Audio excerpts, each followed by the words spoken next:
Në një kohë të largët, kur malet e Shqipërisë ishin akoma të reja dhe lumenjt rrjedhnin më të qartë se kristali, jetonte një breshk e vogël në brigjet e liçenit të Ohrit. Kjo breshk nuk ishte si të tjerat, ajo kishte një ëndër të madhe që e mbante zgjuar natën dhe ja bënte zemrën të rrahte më shpejt se zakonisht. Emri i saj ishte Vjollca, dhe ndryshe nga motrat e saj që kalonin ditët duke u zgjatur në diell dhe duke ngrënë bari të njom, Vjollca shikonte drejt majave të maleve të largëta dhe ëndërronte të arrinte atje ku askush tjetër nuk kishte shkuar kur. Në fshat thonin se ajo ishte e çmendur, sepse çdo njeri e dinte se breshkat janë krijesat më të ngadalta në botë. Çmendje ka kjo, thoshte nën Gëzimi, breshka më e vjetër e fshatit. Breshkat janë bërë për të ecur ngadalë dhe për të menduar thellë, jo për të u nxituar si pulat e egra. Por Vjollca nuk dëgjonte. Çdo mëngjes, ajo fillonte udhëtimin e saj drejt maleve, duke ecur me atë hapje të vogël që e karakterizonte. Kafshët e tjera të fshatit e shikonin dhe qeshnin me të. Lepuri i shpejt, shpëtimi, i cili mund të përshkonte gjithë fushën në 5 minuta, i kaloi pranë një ditë dhe tha: "Vjollca, ku shkon me atë shpejtësi të tmerrshme?" Zëri i tij ishte plot tallje. "Shkoj në majën e malit të diellit", u përgjigj Vjollca pa e ndalur hapin. Shpëtimi nisi se qeshuria aq fort sa ra përmbys. "Ti, në malin e diellit, unë mund të arrij atje dhe të kthehem para se ti të dalësh nga fusha.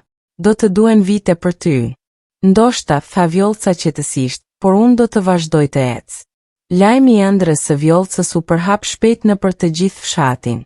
Deri i urt mençuri e thiri atë një ditë dhe i tha: "Dëgjoj fëmijë e mirë, unë jam shumë i vjetër dhe kam parë shumë gjëra. Ajo që ti dëshiron është e pamundur. Askush nuk ka arritur kurrë në majën e malit të diellit. Thuhet se atje jetojnë perëndit dhe se vetëm shpirtrat e pastër mund të shkojnë."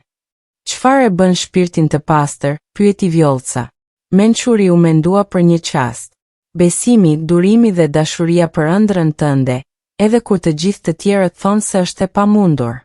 Fjala e djalit të urtë ngriti shpirtin e Vjollcës. Ajo e falenderoi dhe vijoi rrugën e saj.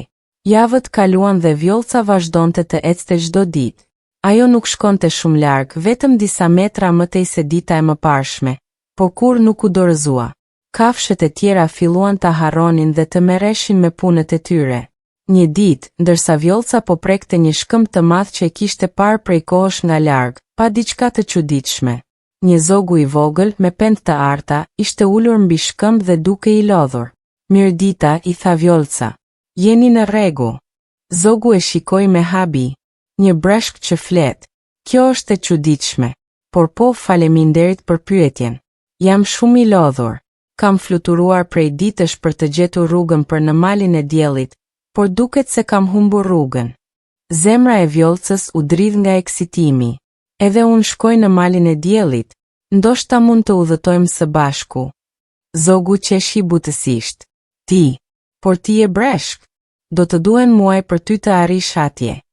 "E di", tha Vjollca, "por unë nuk nxitohem. Udha është pjesa më e bukur e udhëtimit." Zogu u befasua nga urtësia e saj. "Emri im është Dielli i vogël. Dhe ti, Vjollca." "Vjollca, ndoshta ke të drejtë. Ndoshta shpejtësia nuk është gjithçka. A mund të ndish?" Kështu filloi miqësia me e pazakont që kishte parë ndonjëherë fshari. Çdo ditë, Vjollca ecte ngadalë përpara dhe dielli i vogël fluturonte rreth saj, duke i treguar historira nga qytetet e largëta që kishte parë. "Dije", i tha dielli i vogël një ditë, "se ti më ke mësuar diçka të rëndësishme.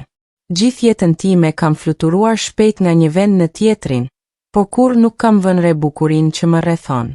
Me ty, unë po shoh lulet, pemët dhe dëgjoj zërat e lumenjve për herë të parë vërtet." Vjollca buzëqeshi.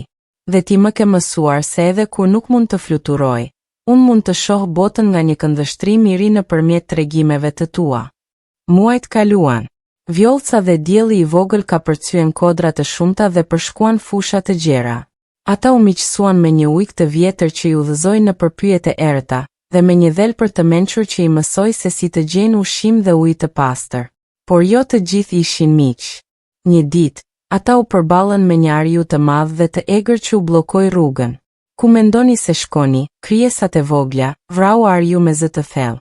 "Shkojmë në malin e diellit", tha Vjollca pa frikë, edhe pse zemra i rrahte fort. Ariu qeshi me të madhe. Ti i breshke vogël, ti nuk mund të arrish as te lugjica e ardhshme, jo më te mali i diellit. Kthehu në shtëpi para se të bëj dëm. Unë nuk kthehem, tha Vjollca me vendosmëri. Kjo është ëndëra ime, dhe unë do ta ndjek deri në fund. Ariu u zemërua. Atëherë do të ndaloj unë. Por papritur, diçka e çuditshme ndodhi. Shindra zogje të vegjël dolën nga pylli dhe filluan të fluturonin rreth Ariut, duke i bërë zhurmë të madhe. Lepuj, dhelpra, ujq edhe mizat e vogla dolën nga çdo anë dhe rrethuan Ariun. Ç'është kjo? Pyeti Ariu i hutuar. Një ujk i vjetër doli përpara. Kjo breshk ka udhëtuar në për këto anë për muaj të tërë.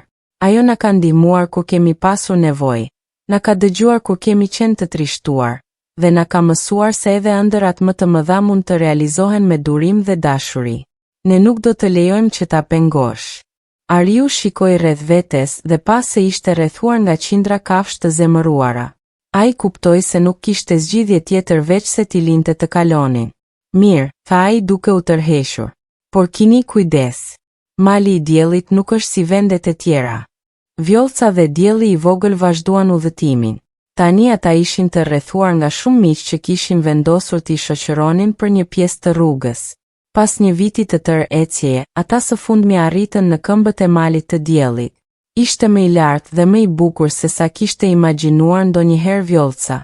Majat e tij të bardha prekeshin me qiellin, dhe nga ato vinte një dritë e butë dhe e ngrohtë. Ja ku jemi, tha dielli i vogël. Por si do të ngjitesh në këtë mal kaq të lartë? Vjollca shikoi lart dhe për një moment ndjeu frikë. Mali duke i papërshkueshëm. Por pastaj kujtoi të gjitha ato që kishte kaluar, të gjithë miqtë që kishte bërë, dhe të gjitha mësimet që kishte nxënë. Njësoj si kam arritur këtu, tha ajo. Një hap në herë. Ngjitja ishte më e vështirë se çdo gjë që kishte përjetuar ndonjëherë Vjollca. Rruga ishte e thepisur, e ftohtë, dhe her pas here kishte gur që binin nga lart. Por ajo nuk u dorëzua. Dielli i vogël fluturonte pranë saj, duke i dhënë zemër. Ti mund ta bësh, Vjollca. Unë besoj tek ti. Ditët kalonin dhe ata ngjiteshin gjithmonë më lart. Ajri bëhej më i hollë dhe më i ftohtë, por Vjollca vazhdonte të ecte. Në momentet kur ndjehej më e lodhur, ajo kujtonte fjalët e mençurit. Besimi, durimi dhe dashuria për ëndrrën tënde. Një mëngjes, ku dielli sapo po linte, Vjollca pa diçka të pabesueshme përpara saj. Ajo kishte arritur në majën e malit. Atje në krye të botës, gjithçka ishte e bukur dhe paqësore. Drita e artë e diellit e rrethonte nga të gjitha anët, dhe ajo mund të shihte të gjithë vendin e saj të dashur që shtrihet poshtë. E bëre, bërtiti dielli i vogël nga gëzimi. Ti e bëre vërtet. Por befas, Vjollca dëgjoi një zë të butë që vinte nga çdo anë. Mirë se erdhe Vjollca. Ne të kemi pritur. Ajo shikoi rreth vetes dhe pa figura të bukura me dritë që i rrethonin. Ishin perënditë e malit. Ju më prisni mua, pyeti Vjollca me habi. Po u tha një prej tyre. Ne i shohim të gjithë ata që përpiqen të arrijnë këtu. Por shumë pak kanë zemrën dhe vendosmërinë që ke ti. Ti nuk erdhe këtu për famë apo lavdi. Ti erdhe sepse kjo ishte ëndëra jote e vërtet. Çfarë do të thotë kjo? Pyeti Vjollca. Do të thotë se ti ke fituar diçka më të vlefshme se sa thjesht të arrish në majë. Ti ke mësuar se udhëtimi është po aq i rëndësishëm sa destinacioni. Ti ke mësuar se duke ndihmuar të tjerët, ti e bën veten më të fortë. Dhe ti ke provuar se edhe krijesat më të vogla dhe më të ngadalta mund të arrijnë gjërat më të mëdha, nëse kanë besim dhe nuk heqin dorë. Perëndia e dritës i afroi asaj dhe i tha, për këtë ne të japim një dhuratë. Çdo herë që dikush në tokën tënde do të ndiejë se ëndëra e tij është shumë e madhe apo e pamundur, historia jote do t'u jap forcë dhe shpresë. Emri yt do të mbetet gjallë përgjithmonë si shembull se çdo gjë është e mundur. Vjollca ndjeu një ngrohtësi të mrekullueshme që e rrethoi. Ajo kuptoi se tani ishte pjesë e diçkaje më të madhe. Por unë dua të kthehem te njerëzit e mi, tha ajo. Dua t'u tregoj se ëndërat mund të realizohen. Dhe kështu do të bësh, tha Perëndia. Por tani ti ke fushin ta bësh udhëtimin më të shpejtë. Do të kthehesh te njerëzit e tu për një ditë të vetme, dhe pastaj do të jesh gjithmonë këtu për t'i inspiruar ata që kanë nevojë. Kur Vjollca u kthye në fshat, askush nuk e besoi atë që shikonte. Ajo breshke vogël që kishte ikur një vit më parë, tani rrezatonte me një dritë të butë dhe të bukur. Vjollca bërtiti shpëtimi lepuri. A je vërtet ti? A e arrite vërtet majën e malit të diellit? Po, tha Vjollca me buzëqeshje. Dhe ju mund ta arrini edhe ju nëse vërtet e dëshironi. Ajo kaloi ditën duke u treguar të gjithëve për udhëtimin e saj, për mish që kishte bërë, dhe për mësimet që kishte mësuar. Të gjithë dëgjonin me sytë e mbajtur hapur nga habi. Por si e bëre, pyeti nën gëzimi. Ti je vetëm një breshkë e vogël. Kjo është pika, tha Vjollca. Unë nuk u përpoqa të jem dikush tjetër. Unë e pranova atë që isha dhe përdora pikat e mia të forta. Unë jam e ngadalt, por kjo më mësoi durimin. Unë jam e vogël, por kjo më ndihmoi të shoh bukurinë që të tjerët e humbasin. Dhe unë kam zemër të madhe, dhe kjo më ndihmoi të bëj mish në çdo hap të rrugës.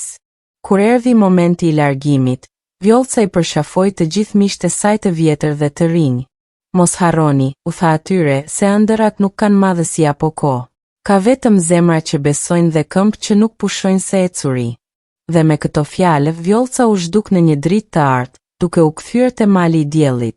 Prej asaj dite, çdo herë që dikush në Shqipëri ndjen se ëndëra e tij është shumë e madhe ose se ai është shumë i vogël për ta realizuar atë, ai kujton historinë e Vjollcës, breshkës që arriti e para në majën e malit të diellit. Dhe kjo histori i jep atij forcën të vazhdojë të ecë, një hap në herë drejt ëndrrës së tij. Sepse siç na mësoi Vjollca, nuk është e rëndësishme sa i shpejtja apo sa i madhje. E rëndësishme është sa i fortë është besimi yt dhe sa të gatshëm je të vazhdosh të ecësh, edhe kur rruga duket e pamundur. Dhe kështu përfundon historia e Vjollcës, breshkës që na mësoi se edhe ëndërat më të mëdha fillojnë me një hap të vogël, dhe se çdo udhëtim i madh bëhet me durim, dashuri dhe besim të pakushtëzuar. Në shpirtrat e të gjithë atyre që e dëgjojnë këtë histori, ajo lë një mesazh të qartë. Mos u dorëzo kur nga ëndërat e tua, sepse pikërisht ato ëndëra që duken të pamundura janë ato që e bëjnë jetën tonë të vlefshme dhe të bukur. Dhe edhe sot, kur dikush shkon në brigjet e liçenit të Ohrit dhe shikon drejt maleve të largëta, mund të shohë një dritë të vogël të artë që shkëlqen në majën e malit të diellit, drita e Vjollcës, që na kujton përgjithmonë se çdo gjë është e mundur për zemrat që besojnë dhe nuk heqin dorë. Dhe kështu mbaroi historia e breshkës që arriti e para.